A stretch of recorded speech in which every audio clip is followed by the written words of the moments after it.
And again, this is one of those topics, just like everything else in the pool business, where you can talk to 10 different people and you'll get 10 different opinions on what's best or which one's easier or whatever the case may be.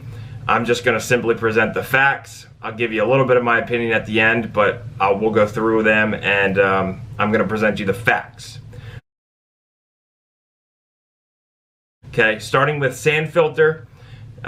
Sand filter is probably, of the three, sand filter is the cheapest, the most affordable, and I would say it is known that it's probably most likely the easiest to maintain. Pretty much the water goes in, it goes through the sand, just like a French drain pretty much, and as it goes through the sand, the particles up to 20 microns are filtered out, and then the clean water returns to your pool. A micron is that's how we determine how good the filtration is. It measures by microns, so the smaller the micron level, the better. To give you an idea, a human hair is about 50 microns, and a virus or a germ is about 3 microns.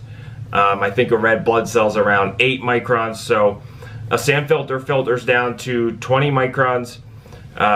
The rough edges of the sand is what allows it to trap those particles as they go through the sand, and over time those edges start to wear down. So because of that, the sand needs to be replaced about every 5 years or so.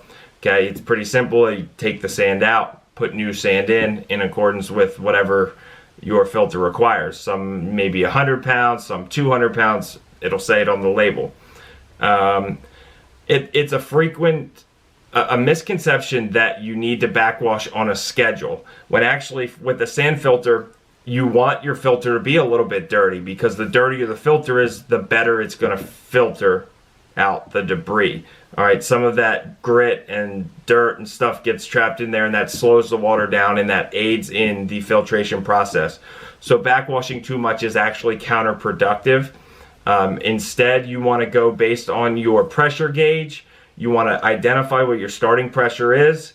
When the filter is brand spanking new or it's sparkling clean, you fire that thing up, and if it's at 12, you make a little mark on there. Some even have a little gauge, a little arrow you can move. You make a mental note that it's at 12.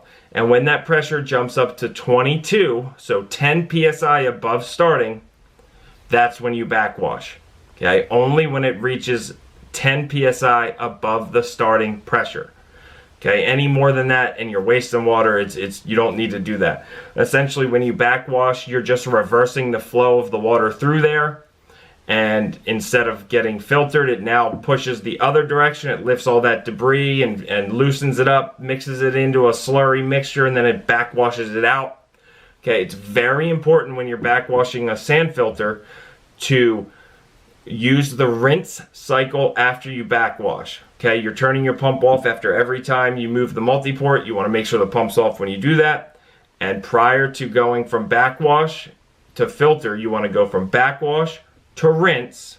Rinse until that sight glass on the side turns clear, the water's clear, usually about 20 or 30 seconds. Turn the pump off, then go back to filter.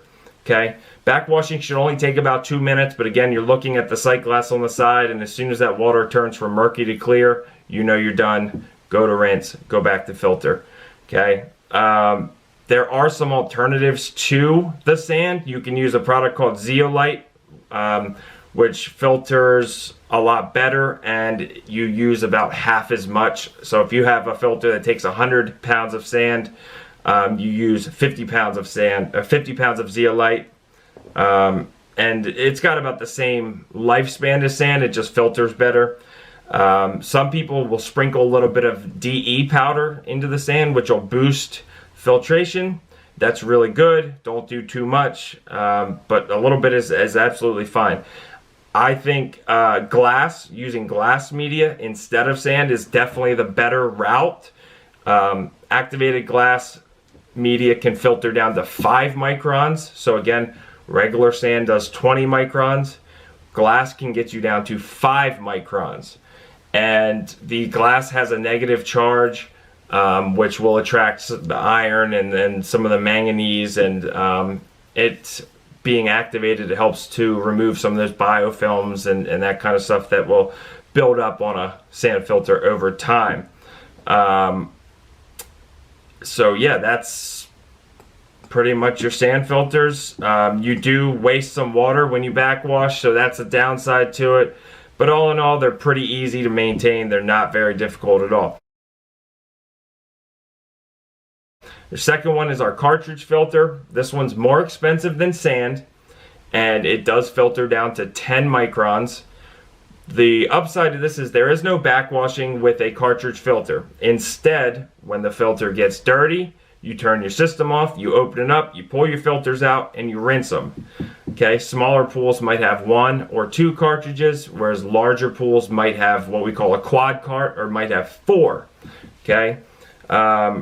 The upside to using a cartridge filter is because you don't backwash, you're not wasting water, and because you're not wasting that water, you don't have to replenish those chemicals that you have lost during the backwash.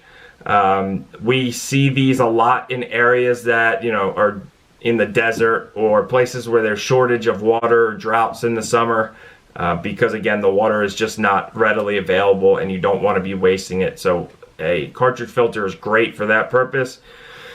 They also work really well at lower pump speeds, and they work great with variable speed pumps. The filters themselves last about 2 to 3 years. They're not super expensive, but they're not super cheap either. And the filters require really good cleaning every 6 months or so. Normally you can pop them out, hose them off with some good water pressure, and they're good to go. But every 6 months or so, you want to pop them out and use some kind of diluted acid or some kind of cartridge cleaner that's going to get into those crevices and get those oils out and really get it clean. I always recommend having a backup filter so you can pop the dirty one out, put the new one in. You can keep your pool running while you clean that filter. You know, whether it's a day or 2, you don't have to turn your pool off for that time. So always good to have a backup. Let's see, anything else? Cartridge filters are great. We don't see a ton of them in my area in the mid-Atlantic, but you do see a lot of them again in the desert areas. I would say this is the second cheapest option. So of the 3, it's the second cheapest. And our last one is a DE filter, Diatomaceous Earth. This is the most expensive filter of all of them. It filters down to 5 microns, which is, of the 3, definitely filters down to the smallest micron. So this is the best at filtration.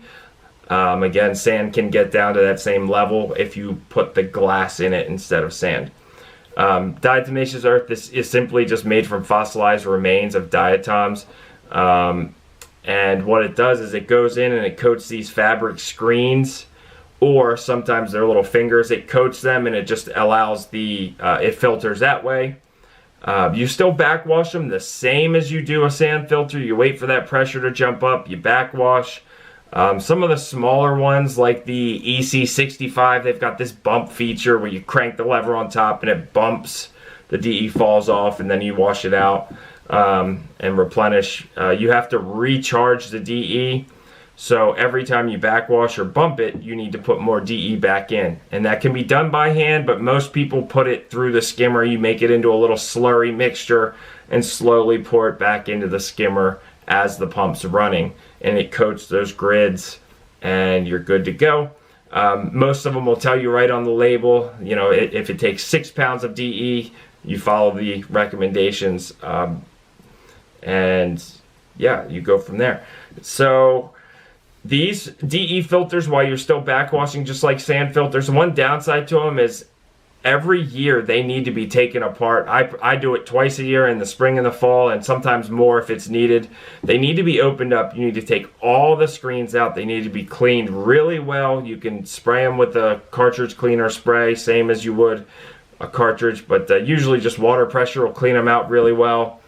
And then you've got to reassemble it and put it all back together. And that's a lengthy process. It's kind of a pain in the butt. And you've got to go back in and recharge the DE again. But that full cleaning does kind of take a while, and people don't really love that. But you can hire a professional to do it if you don't like it.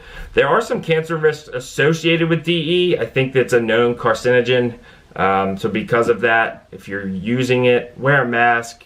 Don't let it get in your lungs. It can really do some bad stuff in your lungs.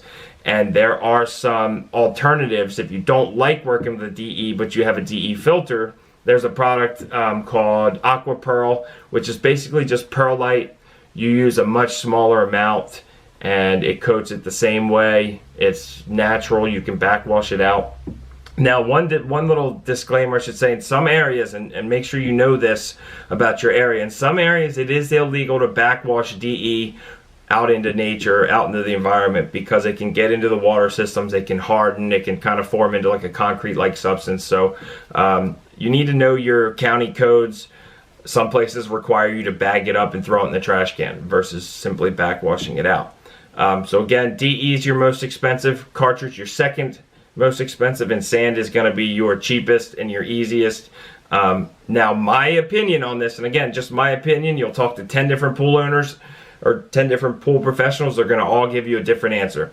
I personally like the ease and the cost of the sand filter, and I like the filtration with glass. So I prefer to do sand filters with glass media. That's my personal preference. But again, everybody has their own. So if you have any other questions or you have any topics you'd like me to cover, let me know. This is John Rigby of Rigby's Pool Services. Thank you.